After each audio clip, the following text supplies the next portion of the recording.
Welcome back to Half the Battle.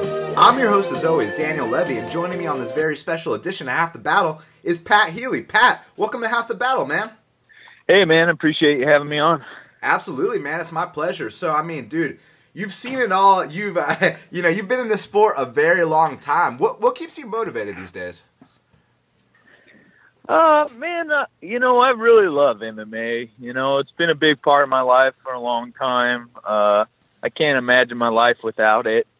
It's all I've ever wanted to do since I was about 15 years old. So I feel very blessed to be able to do it. And, I love just endurance sports in general. I consider MMA an endurance sport. I don't know if a lot of other people do, but it most certainly is. And, that's a passion of mine. So I like working out for whatever reason.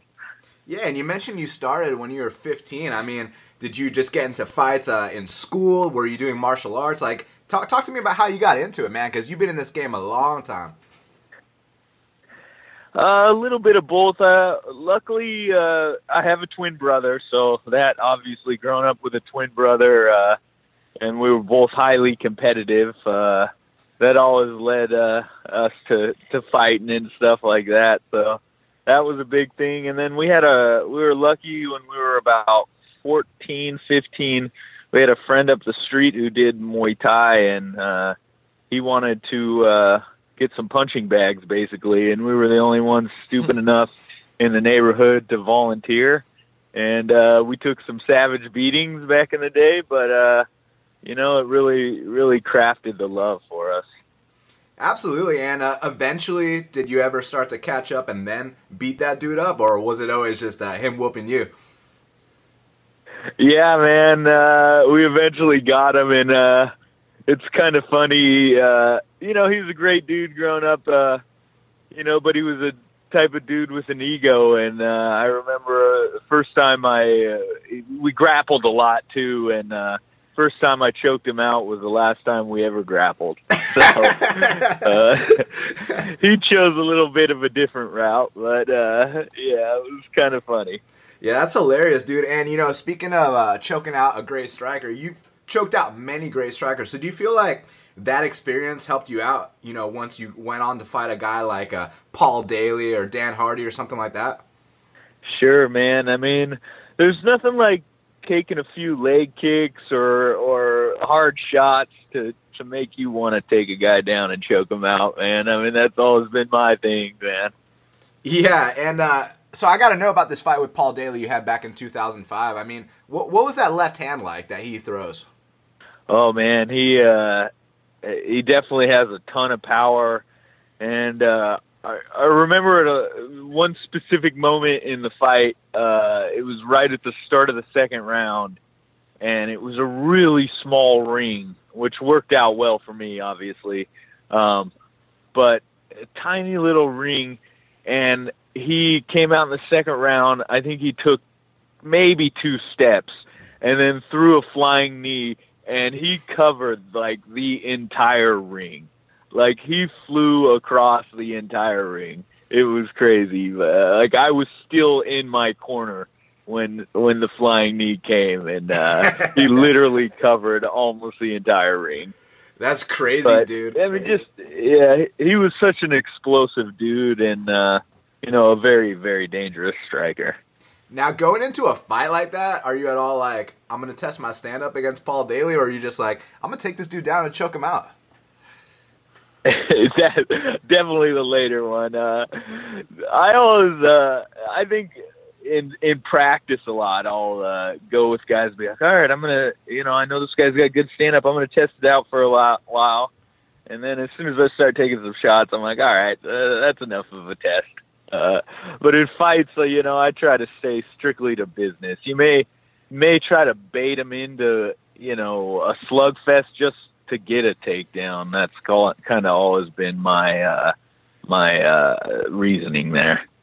There you go, man. And I got to know about a few of your past fights, man. I mean, you went 3 rounds with Chris Lytle. Both of you guys are legends in the sport. What was it like, going the full 15 minutes with a guy like Chris?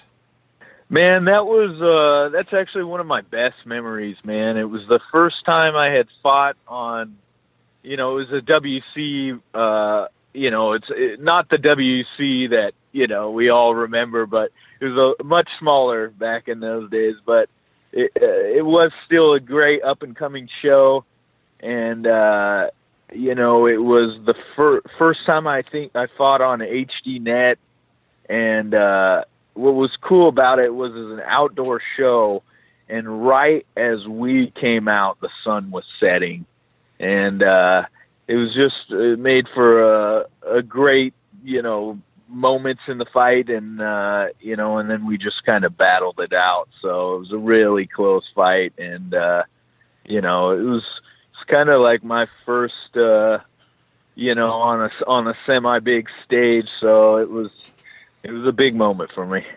At the time, the two of you weren't, the legends you are today, but, what kind of respect, talk about the respect element, because before the fight, you want to go out there and win, but, at what point do you guys gain that respect for each other? Oh, I think, in that case, I obviously had, Chris was a much bigger name than I think I was like 22, 23 at the time. So I already had a lot of respect for him, but anytime you go to battle with a guy and you do some things that put him in a bad position and he does the same to you, it's just a mutual respect that kind of grows during the fight, I think, a lot, where it just kind of happens organically, like, wow, I respect this guy all of a sudden, in a different way. I mean, not that, you don't respect all your opponents, but, I mean, it's certainly when you've been through a battle with somebody, it is a little bit of a different feeling. Yeah, and I mean, obviously you respect all your opponents, but, with some of these guys, they might want to run away from you and, try to pot shot, but with a guy like Chris, he comes to fight, so there's got to be a different mindset when you're taking on a guy like that, right? Yeah, sure. I mean, there are those guys who, no matter what, going in with them, it's going to be a fight. They're not going to outpoint you. They don't have any intentions of doing that, and they're there to scrap. And it is a little bit of a different feeling than when a guy's gonna. I think I've experienced that a lot, where guys try to stick and move and stay away. And everything they do is a counter, and and sometimes that can be very frustrating. Like, hey man, let's just fight. I know it's all strategy, but I still have those emotions when I'm like, come on man, let's do this. Like, this is what we signed up to do, is fight. So, I mean, when a guy's running away from you the entire time, I mean, I know it's probably frustrating, but how do you make it so that you don't lose focus of your game plan? And that, I'm glad you bring that up, because I think that's something I definitely can have been sucked into the past, where I just get frustrated, and that really plays into the guy who's moving away's game plan. I would always have a tendency to get really over aggressive when a guy doesn't match my aggression.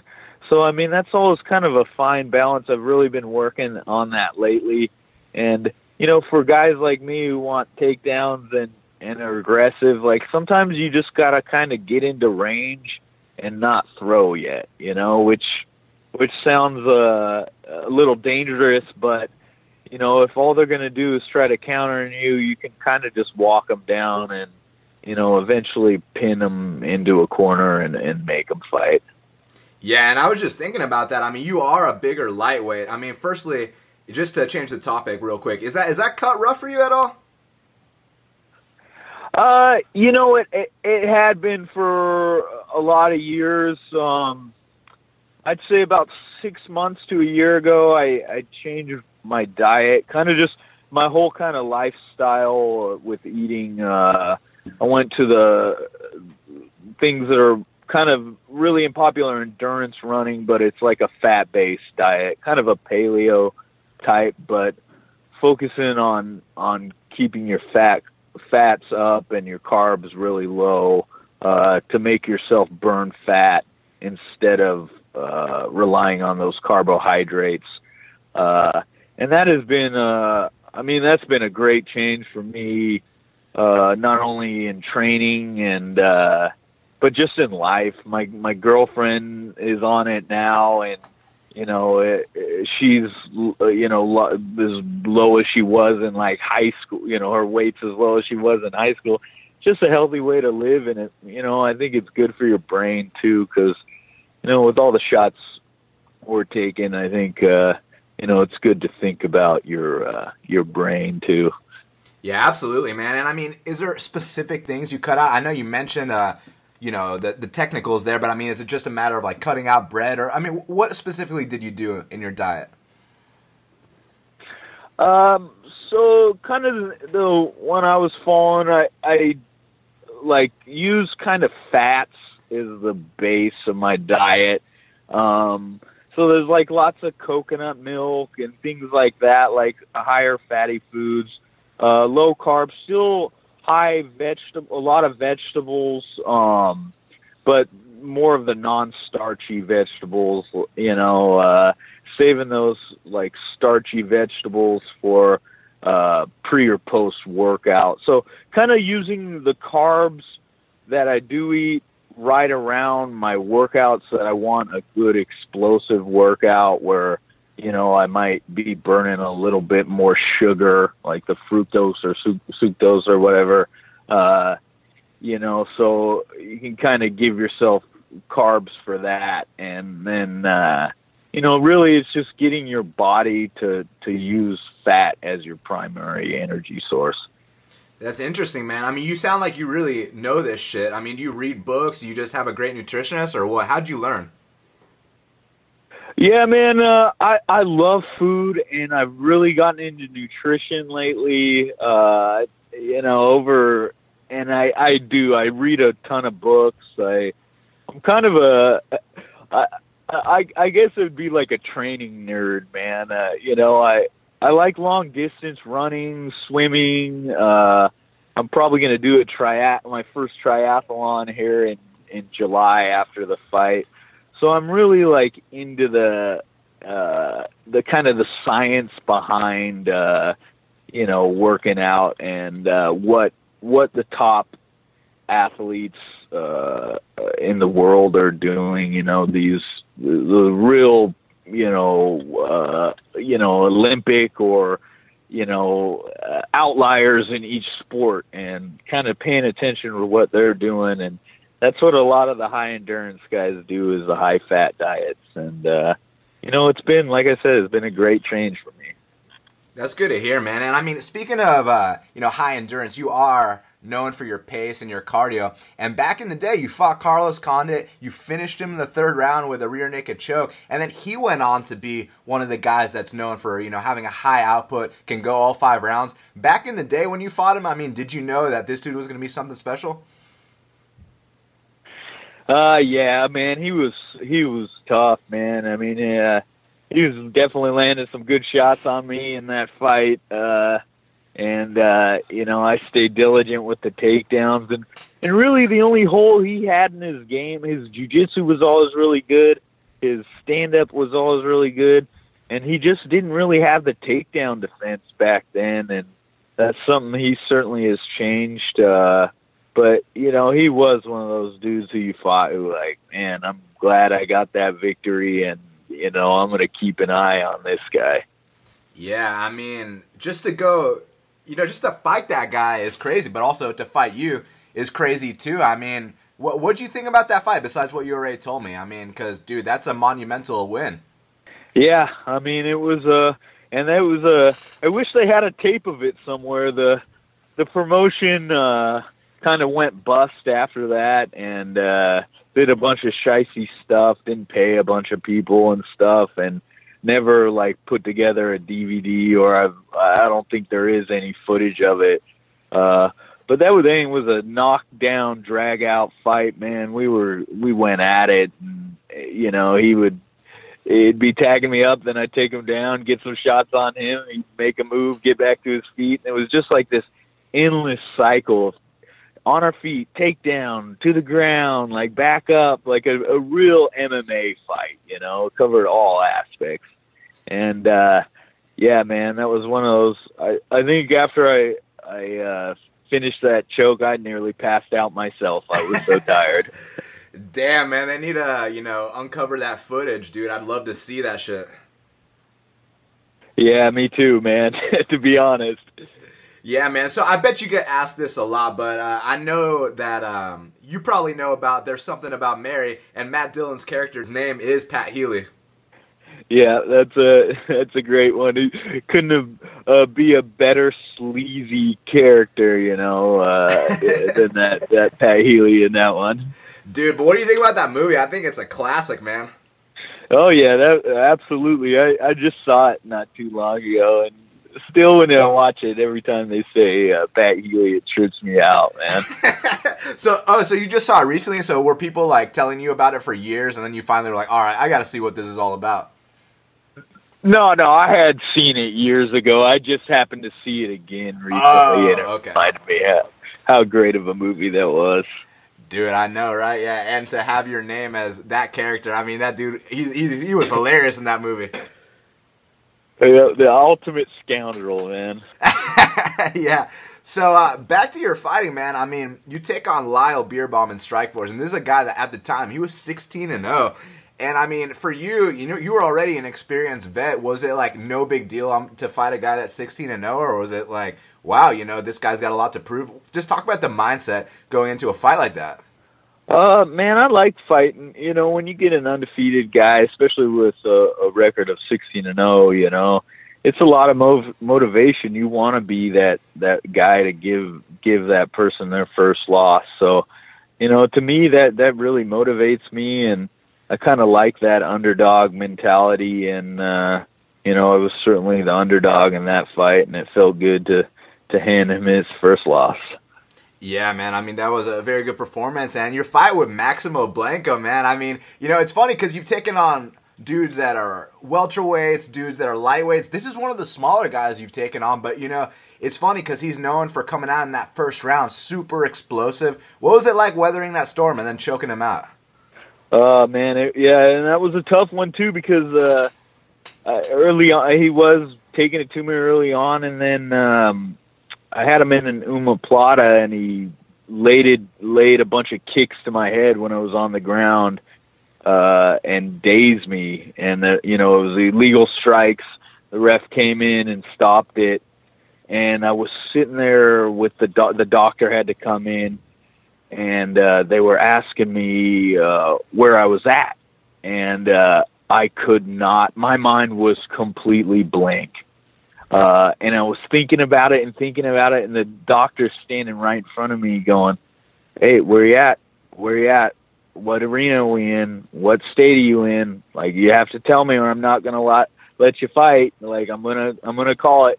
And I just stood there like blank face for about 25 seconds, and then it all kind of like came back to me, like, oh shit, I'm in Ohio, like, okay, like, it was that was a tense moment, but I guess I would have gotten the win anyway, certainly not the way I wanted to, but I was able to kind of weather that. By the time I got back in there, all the cobwebs were out of my head, and he kind of started to slow down towards the end of the first and into the second, and I was able to take advantage of that and choke him out.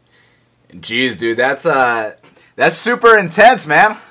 Yeah, it was weird looking back on it, man. And me and the doctor actually, like, after the fight, were joking about it. Like, man, he was saying, I literally, you had about 2 more seconds. And it's weird, like, when you get kind of your bell rung and you're trying to think about stuff that the answer, and it's like nothing's there. And it was like my brain was off, man. I was like trying to like reason with, like, where the fuck am I? Like, you could probably look around the arena and see the what arena it is, but finally it just like came back like a snap, and just in the nick of time. Yeah, glad it came back, man. Now, I got to know, where does your toughness come from? Because obviously you are known for being super tough. And you mentioned when you fought that Muay Thai dude when you were 15. But here's the thing, man. A lot of dudes could have quit. A lot of dudes, would have looked for a way out, but you kept coming back for more. So, I mean, how are you so fucking tough, man? I don't know, man. I think it's just kind of built into me. My brother's the same way. We're Oregonians, man. We grew up halfway in the woods and halfway in the city, and I don't know. That was just kind of always what we prided ourselves on was toughness, and I think maybe it comes from my dad. My dad was a real hard-working guy who never complained about a day of work, and never complained about working late. So we probably that just rubbed off on us. Yeah, that makes sense, man. Probably from your dad, indeed. So, I mean, you got any good street fight stories from back in the day before you were a pro fighter? Yeah, I got a pretty good one.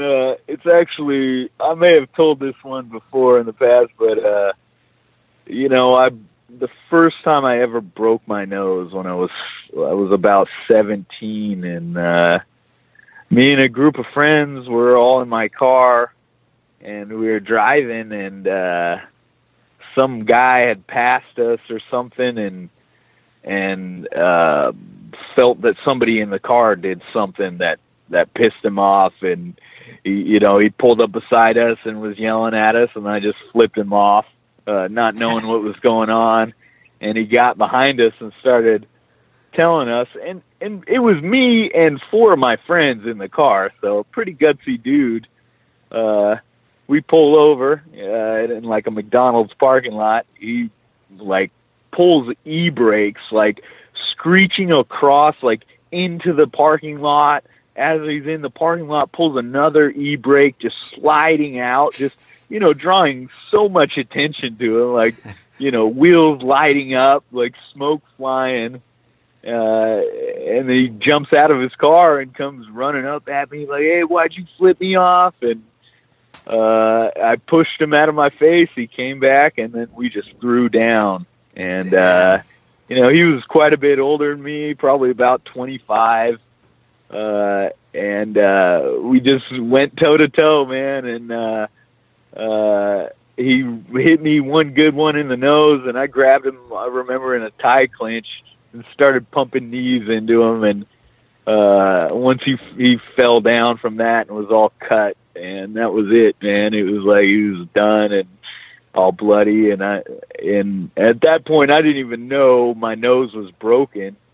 I just knew it hurt. And then I wake up the next day and I just got 2 fat black eyes. And then you're trying to make up an excuse or a lie to tell your mom, what happened last night.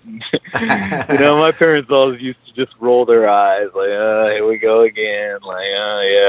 You and your brother were wrestling and you got hit in the nose, I'm sure. Yeah. It was the same excuse that we used for everything. So, did you get in trouble in school a lot? I was, that really, from 16 to 22, 23 I was pretty wild. I did have a little bit of trouble in school, and a little bit after that, I definitely was a little wild. How wild are we talking? I had a couple expulsion hearings and got it thrown in the clink a couple times, but I'm here now, and I learned a lot from those times. Well, that's good to hear, man. And we talk about overcoming adversity a lot. I got to know what that first round with Marcus Edwards was like, because in the past, we saw it in the Maximo Blanco fight. You can overcome adversity, no problem. You got that will to win. So in that first round against Marcus Edwards, was it just I've been here so many goddamn times, let him gas himself out and then I'll finish him? Yeah, I mean, I knew he was, from watching his fights, he was really explosive and definitely a fast starter and fast finisher. So I wanted to make sure that I wasn't too over-aggressive, but I did kind of get sucked into that. And, one thing that really worried me during that fight, too, was I shot in on him one time, and we were in Kansas City. It was so humid in the arena and stuff in the summertime that we were both just soaked in sweat. And I kind of grabbed him. He slipped out of my hands. I was like, "Whoa, man! I don't know if I'm going to be able to take him down with this all this moisture and stuff." But luckily, as the fight went on, I got him down and got the finish. So went well. So it was literally just business as usual. Yeah, I mean, as much as it can be. Right. Well, hey, man, you're taking on JZ Calvacante for the Titan FC belt. And, I mean, he's a vet. He's been in the game a long time. At one point, he was considered the #1 lightweight on planet Earth. And, he had some ups and downs, but now he's clawed his way back up to a title fight. How do you feel about the matchup with, such an experienced vet like JZ? Oh, I'm really excited for it, man. I mean, he's a dude, like you said, who I've had a lot of, I have a lot of respect for him. He's done a lot in this sport, been around a long time. We've actually been in the same organization a couple of different times, but never ended up fighting. So it's kind of like a long time coming, I kind of feel like. But he's certainly somebody I respect his skill a lot. He's very well-rounded and very tough, and I think it'll make for a great fight, and I think it's going to be another case where I'm going to have to wear him down and catch him in the later rounds. Yeah, I mean, it's like the same plan we've been talking about as usual. Break him with your relentless cardio and pace in the later rounds, like you just said. Yep, exactly. I mean, that's usually my game plan most of the time, but definitely on this one for sure. So, I mean, Pat, you've done it all, man. What are your long-term goals in the sport? Obviously, your short-term goal is to get this victory over JZ, but what do you see yourself doing in the next couple of years? Man, I think I'm in a good place. I'm still improving. I think I'm the type of athlete who peaks late in life. I don't think I've hit my prime yet. I think these next few years are going to be some great years for me, and I look forward to winning here and rattling off a couple more wins. And, if the opportunity arises, getting back into the UFC and, doing some damage there. Yeah, I mean, you definitely belong there. And, man, best of luck against JZ. It's going to be one hell of a fight, dude. Hey, man, I appreciate that a lot, man. I'm really excited for it. And I think, all the fans will be winning on this fight because I think it'll be a great fight. Yeah, it really will be. Well, Pat, I want to thank you so much for taking the time to speak with me right here, right now on Half the Battle. Let the audience know where they can follow you on social media and anything else you got coming up aside from your title fight with JZ at Titan FC 39. Let us know now, man. Cool. Yeah, my Instagram and Twitter and all that stuff is Bam Bam Healy. I try to stay as active as possible on there. You might get a lot of pictures of my dogs and the outdoors, but, I am an Oregonian, so I stay true to that fact. But, and then other than that, I'm completely focused on this fight 100%. I'll be getting down to Albuquerque and staying with Cowboys Ranch, training for the rest of this camp down there. So I'm really going to be putting it in, and hopefully y'all can check it out. Hey, and what kind of dogs you got? I got one's a German wirehair pointer, like a bird hunting dog. He's 7 now. He has way more energy than your average puppy. He's just a handful. My best friend on this planet, though, Finnegan. And then we have another one who's a half husky mixed with not sure what, and Khaleesi, and she's the sweetheart of the family. Damn, I mean those sound like some beautiful dogs. I got 3 German Shepherds myself. What was that first one you said? German what? German wirehair pointer. He's a bird hunting dog. They're both great mountain dogs, man. I live in the mountains, and they're both perfect for the mountains. That's awesome, man. Well, that's good that you're a dog lover. I was already a fan, but now I'm more so. So, hey, man, best of luck again, and we'll speak soon, dude, for sure. Awesome. I appreciate it, Daniel, and thanks for having me on, and I'll do it anytime. I appreciate that, brother. Have a good one, man. There you have it, folks. Pat Bam Bam Healy. Man, I got to say, It's a big honor for me to talk to a legend like that, and make sure you check him out in action against JZ Calvacante at Titan FC 39. You can watch that exclusively on UFC Fight Pass June 10th. Make sure you follow me on Twitter at Best Fight Picks, subscribe to Half the Battle on iTunes, SoundCloud, and YouTube, and until the next time, enjoy the fights.